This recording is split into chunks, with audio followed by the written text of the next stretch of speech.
Mesdames, Messieurs, bonjour. Dans une Afrique en constante mutation et de plus en plus ouverte au reste du monde, de nombreuses entreprises voient le jour et jouent leur partition pour améliorer les conditions de vie des populations. Aujourd'hui, votre magazine Focus Business s'intéresse à STPN Biosal, société de transformation des plantes naturelles et biologiques. À cet effet, nous recevons M. Sangou Mohamedou Bachirou, président directeur général de cette entreprise. M. Sangou, bonjour. Merci, bonjour. Merci d'avoir accepté notre invitation. C'est l'honneur pour moi. Alors, dites-nous, qui est M. Sangou Mohamedou Bachirou? Sangou Mohamedou Bachirou est né le 05-12 1980 à Fumban, de Njoya Ibrahim, qui est un prince, de Ngunguru Ariratou, qui est aussi de la descendance royale un peu éloignée, qui est le cousin de Njoya, de la dynastie Bamoun de roi Njoya. Et Sangou a reçu l'éducation de l'éthique à Fumban, l'éducation moderne et l'éducation traditionnelle, ayant eu la chance de bénéficier, déjà quand on parle traditionnel, ce n'est pas traditionnel en tant que tel, elle a eu la chance de bénéficier de l'éducation de l'école qui était l'école de roi Njoya, qui a été créée, qui enseignait, qui transmettait des connaissances. Il a reçu ses connaissances à Fumban. Après ça, Sangou a été aussi créateur de l'art Soumaba, qui est un système de création de tableaux à base des écritures, donc des lettres. Il a été aussi entrepreneur et chercheur scientifique avec le brevet d'invention d'un médicament anti-venimeux bio. Et après ça, je me suis intéressé déjà avec les parcours, que ce soit directeur des laboratoires à Astrakam, directeur général de l'une des sociétés en place et aujourd'hui entrepreneur. Voilà, en résumé, c'est que Sangou. Ok. Vous avez dit que vous avez été directeur de laboratoire à Astrakam, exact. Ce qui suppose que vous avez été employé avant. Exactement. Hier exactement. Employé, aujourd'hui entrepreneur. Pourquoi l'entrepreneuriat? En fait, déjà, l'entrepreneuriat vient seulement... Aujourd'hui, on en parle beaucoup de l'entrepreneuriat. Oui. Parce que de gauche à droite, on dit entrepreneuriat. Mais déjà, dans notre culture africaine, nous sommes tous des entrepreneurs. Même nos mamans qui sont au village, celui qui a fait d'abord l'agriculture était un entrepreneur. Puisque l'entrepreneuriat, c'est comme un système de risques et de création de valeur à partir d'une idée. Déjà, être entrepreneur, pour moi, revient sur la responsabilité morale que j'ai reçue de mes aïeux.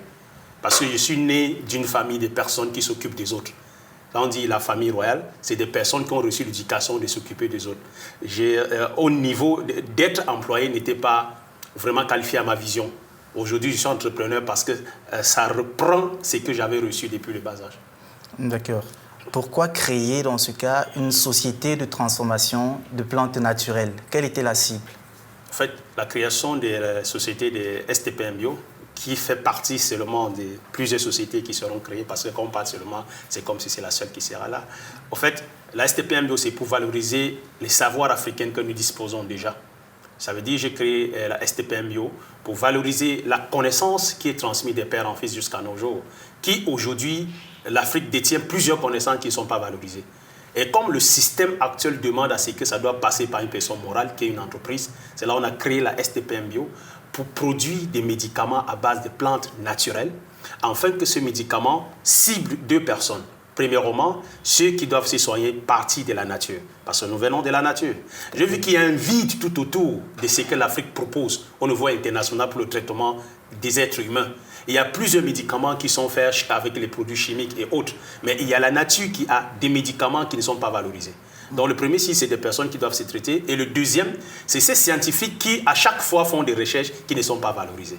Donc notre société valorise aussi des savoirs qui viennent des autres chercheurs pour pouvoir mettre ça sur le marché à la disposition de l'être humain pour se traiter. Apporter des solutions de santé exactement. Aux populations et également aider, mettre en valeur ceux qui cherchent, ceux qui font de la recherche scientifique. Exactement. Vous avez dit, nous avons connaissance de STPN Bio, mais vous avez dit que ce n'est pas la seule entreprise. En fait, lorsqu'on parle de l'entrepreneuriat, c'est qu'un entrepreneur crée un bien, crée un service. Et autour de ces services, il y a plusieurs sociétés qui regroupent pour créer le service. Si vous prenez peut-être le médicament STPN Bio, il y a l'emballage, il y a la boîte en plastique, il y a le produit à l'intérieur. Donc ça veut dire s'il faut qu'une société produise les emballages pour créer de l'emploi au Cameroun, c'est plusieurs emplois qui doivent être créés dans le système de l'emballage. Il faut qu'une autre société aussi produise les boîtes en plastique. C'est une autre société qui doit être créée. Donc la STPM Bio n'est que l'ouverture pour créer d'autres sociétés tout autour. Parce qu'aujourd'hui, beaucoup de ces services ne s'y trouvent déjà pas au niveau du pays. Il faut aller à l'extérieur dans d'autres pays pour acheter ce qui pouvait déjà être disponible. Donc l'objectif, c'est que dans le futur, on puisse déjà avoir tous ces services regroupés sur chaque société qui peuvent amener le service de la STPM.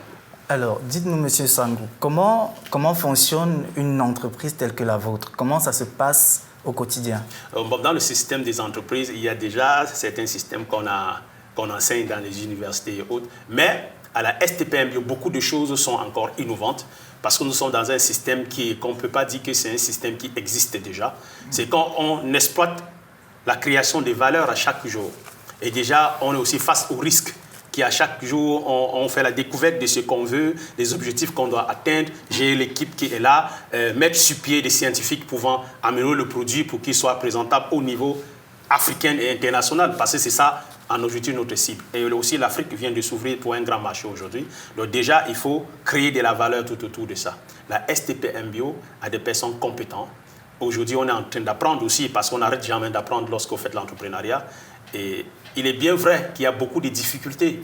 Les difficultés tant du côté financier et autres, parce que notre système bancaire tout autour africain ne répond pas déjà à l'entrepreneuriat, au système de création d'entreprise. Parce que qui dit entreprise innovante, dit une entreprise qui quitte d'une idée qui n'a pas une valeur intérieure. Donc il doit créer sa valeur au jour. Et c'est ce que nous sommes en train de faire chaque jour. Et on apprend aussi beaucoup de nos erreurs et on part un peu loin pour être meilleur. Alors, vous avez anticipé sur ma question suivante, la question suivante, qui consistait justement à savoir quelles sont les difficultés que vous rencontrez au quotidien. Alors, tout de suite, j'ai envie de vous demander, M. Sangou, que proposez-vous au grand public de manière concrète? Bon, ma proposition, si ça concerne réellement l'entrepreneuriat, est sur deux cibles. La première est déjà une proposition pour les gouvernements africains, pour l'État en question. C'est qu'il y a un problème tout autour de création de valeur. Il fallait créer une stratégie au sein du gouvernement pour deux choses, pour deux objectifs. Un, déjà, faciliter l'obtention des autorisations pour des produits innovants au niveau africain. Le deuxième, c'est de créer une cellule d'accompagnement pour les entrepreneurs déjà qui sont en train d'innover de produits et au début n'ont pas de moyens, qu'on est en train de demander à chaque moment à un entrepreneur. Si aujourd'hui nous sommes par exemple déjà à mettre le venin serein sur pied, nous sommes à des centaines de milliards et qu'on n'est pas déjà en train de penser si on va les récupérer. Et pourtant nous sommes en train de faire un travail pour la République. Déjà l'État doit beaucoup travailler sur ça pour que les produits qui partent sur le marché soient les produits qui respectent les normes internationales et qui aient une valeur. Maintenant, au niveau des cibles de personnes à qui nous créons des services, c'est des personnes qui sont victimes, des personnes qui ont besoin. C'est pour cette raison qu'on est là pour résoudre un problème social qui existe déjà. Déjà, le Cameroun, en Afrique, bon, quand je dis le Cameroun, je parle de l'Afrique, doit aujourd'hui être fier d'avoir un antivénomeux qui est l'un de nos services qu'on propose aujourd'hui, qui est le premier antivénomeux bio par voie orale dans le monde, qui est le premier antivénomeux pour toutes les morsures des serpents et des scorpions, et des insectes venimeux et des reptiles venimeux. Donc, ce qui fait que c'est un bien dont l'Afrique amène, dont le Cameroun amène comme proposition, qui créera de la valeur, qui créera des devises aujourd'hui qu'on en manque. Ce sont des biens 100% camerounaises qui viennent de l'entrepreneuriat des jeunes Camerounais pour proposer au niveau de l'Afrique, au niveau international, qui va rapporter beaucoup pour le pays. Donc, ça veut dire que c'est ça que je dis à l'État aussi, à la population africaine, de s'y intéresser à l'entrepreneuriat et de participer. Ok, vous avez, dans votre réponse, vous avez cité venin serein. Oui. En dehors de venin serein, est-ce qu'il y a d'autres produits, il y a d'autres solutions que STPM Bio propose déjà de manière concrète? En fait, déjà la STPM Bio vient d'une idée, donc vient d'un projet. Oui. Parce que ce n'est pas la société qui fait le projet, c'est le projet qui crée les sociétés. Tout à fait. Et pour pouvoir mettre ce projet sur pied, il y a plusieurs idées déjà qui sont au début. Donc il y a au sein de la STPM Bio, il y a déjà la maison mère, dont le projet qui crée l'idée de la STPM Bio, qui est un groupe de chercheurs qui sont à 4600 personnes, qui ont des produits et des spécialités différents. Donc, le venin serein, qui est un premier produit, est juste la clé pour permettre à d'autres scientifiques de valoriser, comme je le disais tantôt. Donc, ce qui fait que ça, c'est juste le début. Il y a plusieurs produits qui existent déjà. Déjà, même sur la gamme de produits venin serein, on n'a pas seulement que le venin serein en comprimé. On a le venin serein répulsif qui permet déjà, autour des maisons, autour des élevages, des cheptels d'élevage, vous pouvez pulvériser et ça chasse les reptiles et les insectes venimeux pendant une période de 6 mois. Donc, on a plusieurs gammes et plusieurs médicaments qui viennent. Aujourd'hui, l'Afrique a beaucoup de problèmes. On a beaucoup de problèmes de santé. Mais il ne faut pas oublier qu'il y a des livres et des documents scientifiques qui décrivent déjà, qui donnent même des recettes pouvant traiter tout ce mal. Mais ces recettes ne doivent pas seulement rester dans les documents. Il faut qu'on puisse aller dans nos villes, retrouver dans nos pharmacopées des produits, retrouver dans des pharmacies des produits à base de cette savoir qui sont dans les livres depuis des années. C'est à peu près ça le but de la STPM Bio. D'accord. Alors, ces produits que vous mettez à la disposition des populations, en rappelant bien sûr à nos téléspectateurs que vous êtes docteur, est-ce que ces produits répondent aux règles de l'art? Exactement, quand on parle des règles de l'art, c'est qu'un produit ne peut pas aller en pharmacie sans être homologué. Et qui dit homologation parle des résumés scientifiques, des contrôles scientifiques. Déjà au Cameroun, d'ailleurs qu'on n'a pas vraiment de grands laboratoires de certification de plantes, déjà que je souhaite que l'État le fasse. Et déjà, nous sommes déjà sur pied pour mettre ce genre de laboratoire au sein de la STPM Bio qui peut certifier des produits. Mais au niveau du Nigeria, qui est un pays voisin, qui est un partenaire des grandes envergures, on a eu à mettre le produit sur 3 laboratoires. Donc, ce sont les laboratoires partenaires qui certifient nos produits, qui respectent les normes internationales, qui respectent les normes de contrôle de déontologie au niveau de nos produits. C'est pour cette raison que présente de produits déjà certifiés. De produits qui respectent les normes de l'OMS. Ce sont des produits qui sont homologués. Quand vous avez un brevet d'invention, quand vous avez une autorisation de mise sur le marché, quand vous avez les tests de toxicité aiguë et subaiguë, quand vous avez l'observation clinique, quand vous avez une autorisation, une attestation de longue expérience d'utilisation de ce produit pendant des années, ça veut dire que ça regroupe dans tout l'ensemble des certifications qu'il faut. Donc je peux aujourd'hui dire que la STPM Bio met des produits vraiment certifiés des valeurs de l'art. Alors, ces produits que vous proposez au public, venin serein, le répulsif, les comprimés, quelle est la particularité de ces produits par rapport à ceux qui existent déjà sur le marché? Déjà, la production des autres antivenimeux qui existent, qu'on appelle les sérums antivenimeux, qui sont produits à partir de venin de serpents pour traiter les morsures de serpents. Déjà, le venin serein est bio. Il vient de la nature parce qu'elle est faite à base de plantes. Tout à fait. Et c'est aussi le produit qui est fait pour toutes les venins. Donc ça veut dire les venins d'insectes des différents serpents. Parce qu'il n'y a pas, comme je l'ai cité, il n'y a pas qu'un seul venin, il y a plusieurs venins. Déjà, ce qui est plus important aussi à comprendre, c'est le venin serein vient d'un brevet d'invention. Donc on l'a inventé. Okay. Donc quand on parle de brevet, je me rends compte en Afrique, on ne parle pas beaucoup des inventions.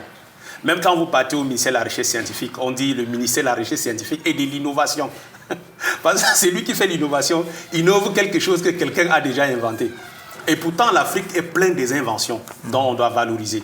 Et à face de toi, tu vois par exemple les docteurs qui disent j'ai un doctorat tel, j'ai un doctorat tel. Et pourtant, ils oublient que les doctorats viennent dans les facultés qui ont été créées à base des inventions faites par des personnes qui ont inventé et c'est parti dans les facultés universitaires pour être enseigné. Et qu'on obtient le doctorat par soutenance de l'une des inventions de tel ou tel. Maintenant, c'est ce qu'on appelle la recherche scientifique, qui est une particularité dont je suis en train d'expliquer sur le venin serein, c'est que dans la recherche scientifique est universelle. Et chaque chose qu'un scientifique propose venant d'une source de la recherche scientifique est aussi identifiée et les recherches sont refaites encore sur ce qu'il propose. Par exemple, là, dans le monde, il y a des gens qui ont proposé des choses qui, dans les années qui sont venues, étaient fausses.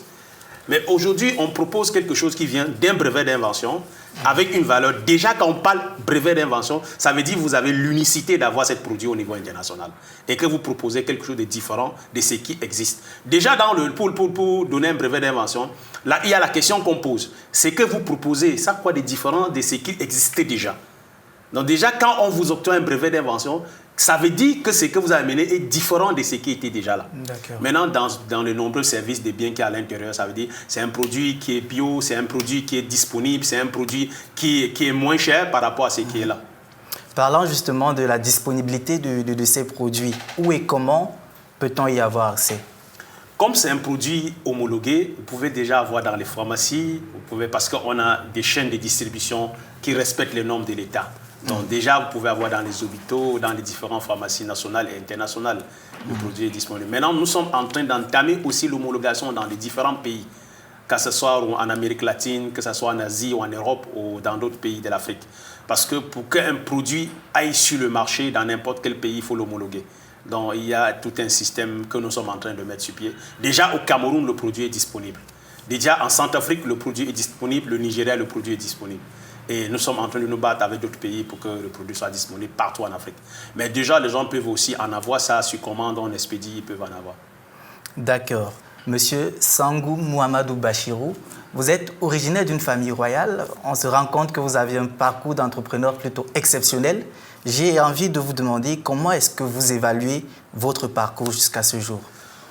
Aujourd'hui, d'ailleurs, je suis satisfait de ce que j'ai pu apprendre de l'entrepreneuriat. Je dis c'est satisfaisant, mon parcours est très satisfaisant parce que j'ai beaucoup appris à travers le temps, à travers des personnes, et quand j'évalue, je pense que cette valeur peut être transmise des générations aussi aujourd'hui pour permettre aux jeunes de comprendre.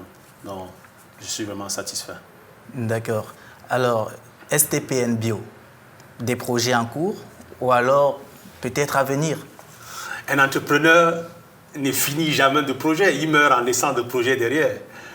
Quand on parle de l'entrepreneur, nous ne sommes pas des entrepreneurs commerçants qui font l'entrepreneuriat pour vendre des biens. Oui. Nous sommes des entrepreneurs qui créent des entreprises. Parce que si on parle de l'entrepreneuriat, c'est qu'il y a 4 systèmes d'entrepreneuriat. Donc le système d'investissement, parce qu'il parle d'entrepreneuriat, parle de l'investissement. Oui. Il y a 4 systèmes d'investissement. Il y a l'investissement à but lucratif, qui est la première porte d'entrée. Il y a l'investissement de placement. Il y a l'investissement de placement et à but lucratif. Il y a l'investissement à but lucratif et social et l'investissement social. Quand vous trouvez l'investissement social, là où je vais commencer, ça veut dire c'est les fondations qu'on peut en avoir. L'investissement à but lucratif et social, c'est de créer de l'emploi. L'investissement de placement, ça veut dire c'est que vous avez eu de l'autre côté, vous le placez plus. Donc ça veut dire nous sommes en train d'aller dans l'investissement à but lucratif aujourd'hui, mais cet investissement, c'est aussi créer de biens, permettre aux gens d'en avoir ces biens. Mais on a plusieurs projets qui sont en dehors même des projets pharmaceutiques. Parce que le Cameroun, l'Afrique a encore beaucoup à construire. On ne compte pas s'arrêter à ce niveau. Aujourd'hui, on dit que le Cameroun est un village dans l'Afrique. Et l'Afrique a beaucoup. Ce qu'on a fait ailleurs, il faut qu'on apporte ça chez nous. Ce n'est pas les autres qui viendront construire des pays chez nous, c'est nous-mêmes qui devons construire. C'est pour ça qu'on demande aussi à nos frères qui sont à l'extérieur de revenir pour qu'on construise l'Afrique. Il y a beaucoup d'opportunités. D'accord. Alors, M. Sangou, dites-nous, toujours parlant de projets peut-être, on va dire, en cours, nous avons eu vent de ce que vous travaillez sur une version préventive de venin serin. Exactement. Nous venons de boucler la phase de la recherche scientifique sur les venins serins préventifs pour les morsures des serpents et des scorpions, de même comme la version curative a été. Et déjà, nous sommes déjà en train d'entamer la demande d'autorisation sur ces différents produits pour que le public puisse en avoir à leur disposition. D'accord. Alors, un entrepreneur exceptionnel, certainement nos téléspectateurs ont besoin de conseils. Il y en a beaucoup qui aspirent peut-être à se lancer dans l'entrepreneuriat, surtout des jeunes. Quel est le conseil que vous, entrepreneurs, vous pouvez leur donner? Il y a 3 choses importantes que je dois conseiller aux entrepreneurs. La première, c'est l'âge. C'est qu'il n'y a jamais l'âge pour l'entrepreneuriat. Okay. Donc, même si vous avez 70 ans, vous pouvez faire l'entrepreneuriat. Différents sexes, non. L'entrepreneuriat, c'est n'importe quelle couche de personne, que ce soit la femme ou l'homme. Maintenant, la deuxième chose que je vais aussi dire aux entrepreneurs, c'est de ne jamais abandonner. Parce que la plupart des personnes abandonnent leur vision sans tout à fait réaliser, parce qu'ils ont des difficultés et ils se rétractent autour de non. Il faut toujours persévérer, être persévérant sur un projet. Et la troisième, c'est de rêver grand. Rêver grand, C'est que quand un entrepreneur te dit « je suis entrepreneur, je vais produire 1000 poulets par mois », ça fait rire. C'est que le grand, c'est qu'il y a des personnes qui ont rêvé un jour d'envoyer des satellites à l'espace au moment que personne n'avait cette idée. Mais aujourd'hui, on voit, ils gouvernent le monde parce qu'on a l'Internet, aujourd'hui on a plusieurs choses. Ça veut dire qu'il y a des personnes qui sont restées à un moment, ils ont pensé qu'il y avait une possibilité d'envoyer les satellites dans l'espace. Il faut que l'Afrique pense encore au-delà de ce qu'on peut imaginer. Et quand vous pensez, si une idée peut déjà naître, ça veut dire qu'on peut la réaliser. Donc je conseille aux jeunes de revoir notre environnement et d'être utile. Parce qu'être un entrepreneur, c'est être utile. C'est pour ça que je dis toujours à mes élèves, parce que j'ai oublié, je suis TEF Mentor à la Fondation Tony Aluminium. Et je dis toujours aux entrepreneurs, on ne peut pas conçuire l'Afrique étant salarié. Donc, les salariés ont une vision de leur salaire. Raison pour laquelle on voit au Cameroun aujourd'hui, n'importe qui met sa main, il prend l'argent, il fait parce qu'il se limite sur son salaire. On ne peut pas construire l'Afrique étant un salarié. On ne peut pas construire l'Afrique sans se sacrifier. On ne parle pas de sacrifice pour donner son âme au diable. On parle des sacrifices d'être endurant, d'être visionnaire et de mettre l'être humain au centre de son intérêt. Parce que qui dit entrepreneur, dit celui qui apporte les solutions et qui ne voit que des solutions là où il y a des problèmes. Donc, ce sont des conseils que je donne aux jeunes. Et je dis aussi à la diaspora, parce qu'on ne peut pas parler de jeunes, de parler de l'Afrique sans parler de la diaspora. J'interpelle la diaspora de revenir en Afrique pour construire l'Afrique. Revenir en Afrique ne veut pas dire de venir construire sa case pour rester en Afrique. Aujourd'hui, le monde est devenu petit, c'est tout un village. Tu peux rester de l'autre côté, mais si tu as la volonté de construire l'Afrique, tu peux construire l'Afrique étant à distance. On peut créer de la richesse qui peut te permettre de voyager d'un bout du monde à l'autre à chaque moment pour travailler. On peut rester en Afrique, et travailler en Europe. On peut rester en Europe et travailler en Afrique. Aujourd'hui, il est temps qu'on construise l'Afrique. Il est temps qu'on doit plus se plaindre que le gouvernement a fait ceci, le gouvernement a fait cela. Je ne saurais terminer sans parler de ce que le gouvernement a fait pour moi. Parce que ça serait très égoïste pour ne pas dire que mon brevet d'invention a été subventionné par l'État du Cameroun. Quand je parle au API, le brevet d'invention, c'était 4 500 000.